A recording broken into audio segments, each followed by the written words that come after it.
नमस्कार मित्रों, मैं भोपाल से डॉक्टर लता अग्रवाल आपके समक्ष अपनी एक कहानी प्रस्तुत कर रही हूँ। कहानी का शीर्षक है पीहर। पापा देखो ना, चिंकी ने मेरे हिस्से का केक खा लिया, रत्नेश बोला। तभी मुकुल और रौनक भी चिल्ला पड़े।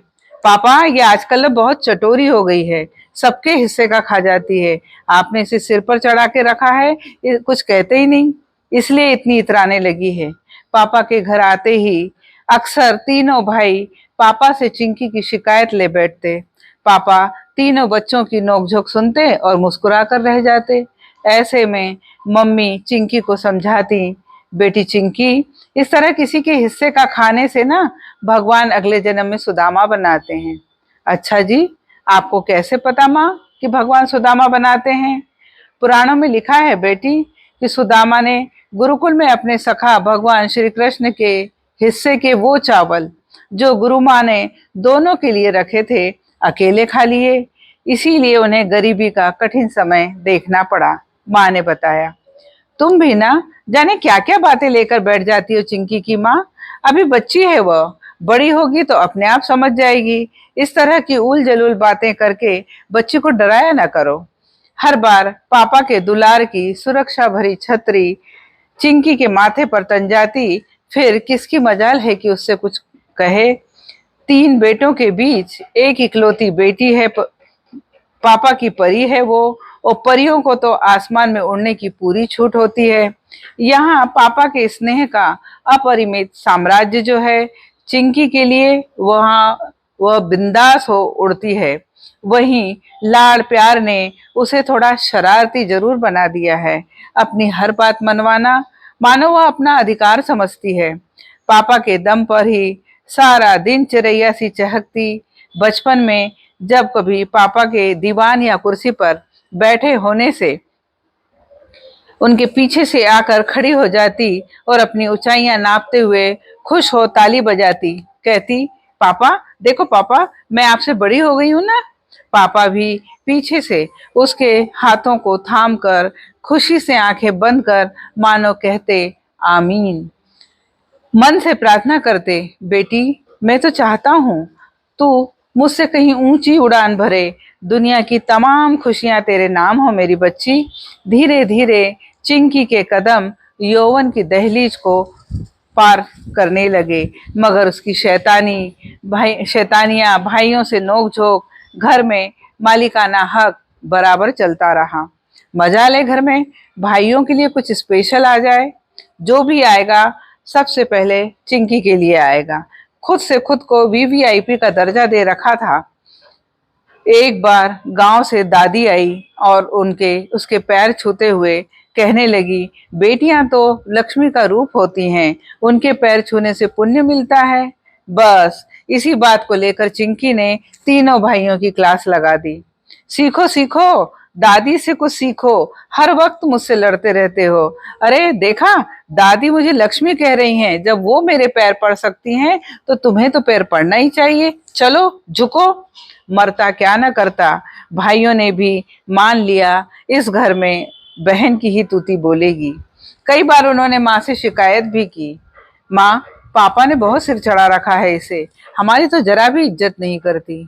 तब माँ बड़े प्यार से उन्हें समझाती, बेटा बेटियां तो माँ बाप के घर में मेहमान होती हैं, आज नहीं तो कल चली जाएंगी, फिर तो यह घर तुम्हारा ही है, और जिस दिन चली जाएगी ना तुम खुद उसे याद करके रोओगे। बस इसी तरह परवान चढ़ती रही पापा की परी, घर की रौनक बनी रही। पापा पर अपना अधिकार जताती, भाइयों के सामान पर हक जताती। चिंकी अब ब्याह योग्य हो गई।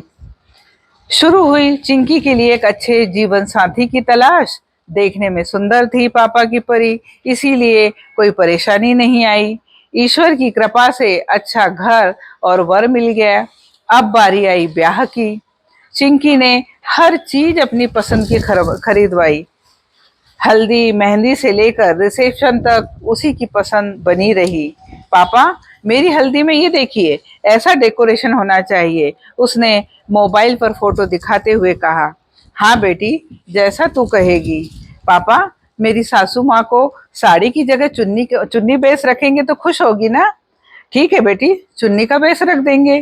पापा अपनी लाडली की हर बात में हाँ मिलाते। आखिर मगही पान की तरह सहेज कर रखा था पापा ने अपनी इस गिलोरी को। पापा, आपने मेरे लिए जेवर पहले से क्यों बनवा के रखे हैं? देखिए ना, सारे ओल्ड फैशन लग रहे हैं। कोई बात नहीं बेटी, तेरी भाभी के लिए हो जाएंगे ये, तो दूसरे खरीद ले। मैं सराफ अंकल को कह दूंगा, जाकर तू पसंद कराना। तब भी माँ देखती रहती और सोचती, अगर बहू होती ना तो इतनी सी बात पे घर में महाभारत मच जाती। मैं बहू हूं तो मुझे पुरानी ये भी ना क्या क्या करते रहते हैं। उन्होंने समझाया भी। क्यों जी, आप कुछ ज्यादा असर नहीं चढ़ा रहे बेटी को? उसकी हर इच्छा पूरी कर आप उसका कुछ भला नहीं कर रहे। उसे कल को पराए घर जाना है, वहां दिक्कत होगी। कौन पूरी करेगा उसकी जिद? इसीलिए तो पूरी कर रहा हूँ चिंकी की माँ। बेटियों का भाग्य ससुराल में जाकर बदल जाता है। माँ बाप केवल जन्म के साथी होते हैं, हम बच्चियों का भाग्य पढ़ तो नहीं पाते। इसीलिए मैं चाहता हूँ अपनी छत्र छाया में जितना सुख पा सके मेरी बच्ची पाले। आप तो ऐसे कह रहे हैं मानो दुनिया की बेटियां ससुराल में जाकर दुखी सुख पाती ही नहीं है, दुखी हो जाती हैं।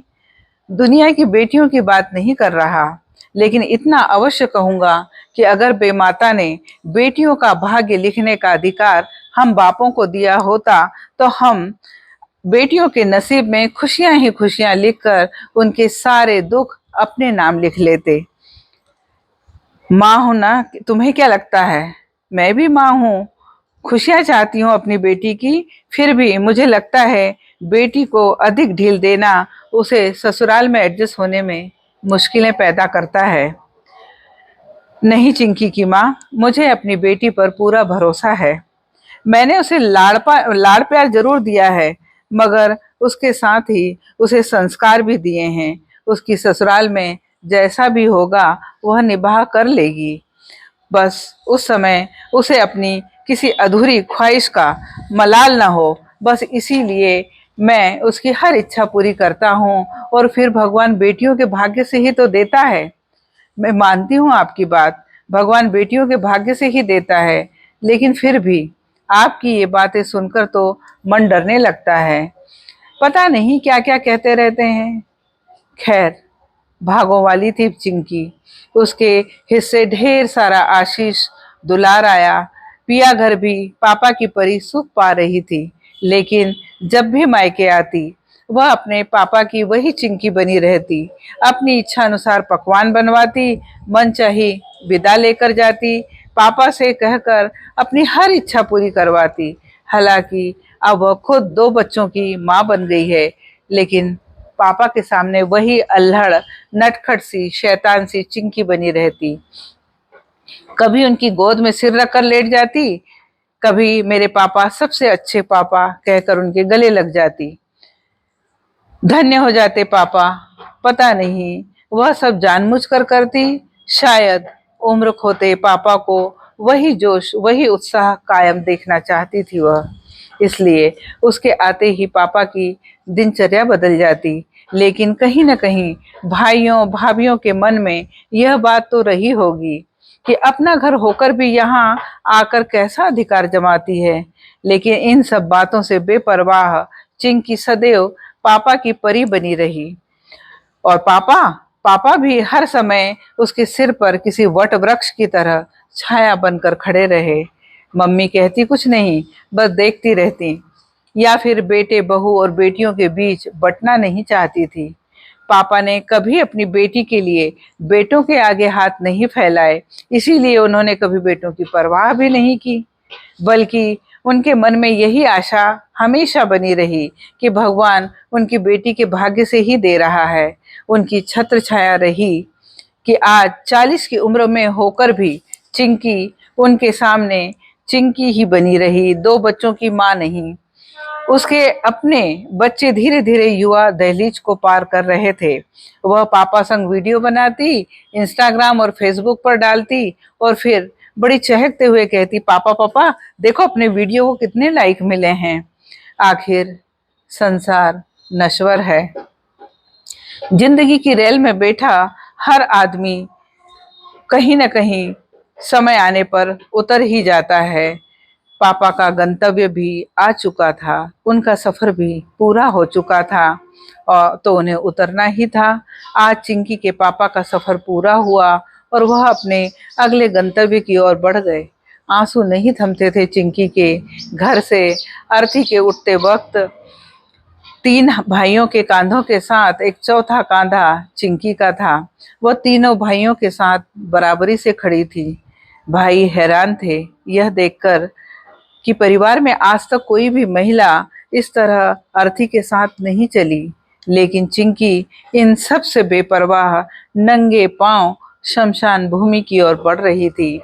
पापा की वह नाजुक सी परी, जिन्हें पापा ने कभी जमीन पर खाली पैर रखने नहीं दिया, लाड़ से गोद खिलाया, आज उनके अंतिम सफर में चिंकी अर्थी को कांधा देते हुए चल रही थी। चिता को अग्नि देने की बारी आई तो तीनों भाइयों के साथ एक चौथा हाथ भी था। वहां खड़े हर व्यक्ति की आंखें नम थी। संभव है भाइयों के मन में कुछ पल को यह भाव भी आया हो कि शायद यह पिता की संपत्ति से अपना हिस्सा लेना चाहती है, इसीलिए उनके अग्नि संस्कार का हिस्सा बनने आई है। सब लोग घर लौट आए, भाई भी, मगर चिंकी चिंकी वहां से पूरी नहीं लौटी। कुछ छोड़ आई थी वहां, शायद अपना बचपन, अपना लड़कपन, वह चंचलता, जिद, वह हक, और वहां से ओढ़ आई थी खामोशी की चादर। उसने मानो मौन व्रत ले लिया था। आज पापा की 13वीं है। सभी पूजा पाठ में लगे हैं। श्रद्धा भाव से पंडित बेटों से श्राद्ध क्रिया करवा रहे हैं, लेकिन हर वो क्रिया वह भी पास बैठकर कर रही है। तर्पण के साथ उसने भी पिता के मोक्ष हेतु ग्यारस दी। क्रिया कर्म पूर्ण होते ही अगले दिन चिंकी की विदाई थी। उसका परिवार पिछले 15 दिनों से उसका इंतजार कर रहा था। भाई भाभी की सांस अटकी हुई थी, पता नहीं क्या मांग बैठे। चिंकी की माँ भी किसी अनहोनी के अंदेशे से भयभीत थी कि दरवाजे पर टैक्सी आ खड़ी हुई। अरे, टैक्सी किसने बुलवाई? मैंने बुलवाई है भैया। क्यों चिंकी, क्या हम इतने बेगाने हो गए कि तुझे स्टेशन तक छोड़ने नहीं आएंगे? ऐसी बात नहीं है भैया, अभी घर में बहुत काम है, तुम्हारा यहाँ रहना ज्यादा जरूरी है। चिंकी ने अपना सामान उठाया तो भाई दौड़ पड़े सामान उठाने। माँ ने शगुन हाथ में रखा तो चिंकी ने उसमें से एक का सिक्का उठाकर उसे सिर माथे पर लगाया और बाकी पैसे माँ की हथेली में रख दिए। अपना ख्याल रखना माँ, कभी याद आए तो फोन से बात कर लिया करना। कहते हुए वह भावुक हो माँ के गले लगी। भाभी और भाइयों के हाथ जोड़े, उस दहलीज को नमन किया जिसने इतने दिनों तक उसके बचपन को जिलाए रखा, और टैक्सी में जाकर बैठ गई। माँ और भाई देखते ही रह गए, ये कौन सी चिंकी है? वे समझ नहीं पा रहे थे। चिंकी, उसे याद आई वो सब बातें, जब वह ससुराल से मायके आती तो दहलीज को नमन करती थी तो भाई हंसते हुए पूछते थे, तू ये क्या करती है चिंकी? ये देहरी है, कोई मंदिर नहीं है। भैया, तुम नहीं समझोगे, देहरी नहीं, ये हमारा मंदिर है और यहाँ के भगवान हैं हमारे पापा। आज भी वह उस दहलीज से बाहर निकलते हुए उसने चौखट पर सिर झुकाया और हसरत भरी नजर से एक बार नम आंखों से घर को निहारा। सब कुछ वही था, वही दरो दीवार, वही लोग, वही पड़ोस, सब कुछ वही। फिर भी जाने क्यों ऐसा लग रहा था कि कुछ तो है जो रीत गया है। जिस घर को वह मंदिर समझ बार बार सर टेकने आती थी, आज वह मंदिर सूना हो गया है। उसमें से वो देवता की प्रतिमा निकल गई है, केवल दीवार और छत ही रह गए हैं। उसका जिदियाना, हक जताना, भाइयों से लड़ना, वह सब तो अपने पापा के रहते था। पापा का साम्राज्य था तो वो राजकुमारी थी यहाँ की। अब पापा का साम्राज्य नहीं है तो कैसे जताती हक वह? अब किसके दम भरूं उड़ान? मेरे मेरे पंखों की ताकत तो आज आसमान पर जाकर बैठ गई है। आज वह अपने साम्राज्य में लौट आई। अपना बचपन वह पापा की चिता के पास छोड़ आई है। अब चिंकी केवल 2 युवा बच्चों की माँ और अपने उसके पति का घर ही उसका एकमात्र साम्राज्य था। धन्यवाद।